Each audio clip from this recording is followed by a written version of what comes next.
আঁতৰি আঁতৰি থাকিলেও তুমি এই ভিডিঅ'টো চাওক আৰু দাদাক যে মৃত্যু সকলোৱে ঠেলি দিছে এই ভিডিঅ'টোত প্ৰমাণ হৈ যাব। আৰু এইফালে চাওক শেখৰে ইয়েছ চিঞৰ বাখৰ কৰিছে। দাদা ভাগৰুৱা মানদণ্ড আহি বৰষুণত ধৰিব পৰা নাই, উঠিব পৰা নাই।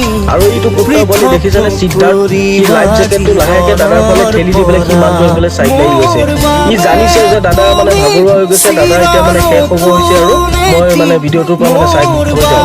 সি এইটো জানি বুজি মানে লাইফ জেকেটটো অলপমান ঠেলা মাৰি দি পেলাই সি মানে এইটো ভিডিঅ'টো যিহেতু আছে চলি সেইটো মানে লাইফ জেকেটটো ঠেলা মাৰি বচাব দিয়া বুলি দেখুৱাই পেলাই সি মানুহটো চাইড লাগি গৈছে। দেখিছে নহয় দাদা যে ইমান ভাগৰুৱা, সি 1 মিটাৰমান দূৰত আছে, সি অলপমান আহিলে দাদাক ধৰিব পাৰে আৰু সি লগতে বোটখনো এইফালে নাইকিয়া হৈ গৈছে। দেখিছে এইজন কোন হয় বাৰু নাজানো, পিছত তেখেত আহি পেলাই দাদাৰ ওচৰ পাইছে, কিন্তু তেখেতেও দাদাক আহি পেলাই ধৰা নাই, বোটখনত নিজকে বচাইছে আৰু লাইফ জেকেটটো বাওঁ হাতত লৈ পেলাই এইফালে চাইড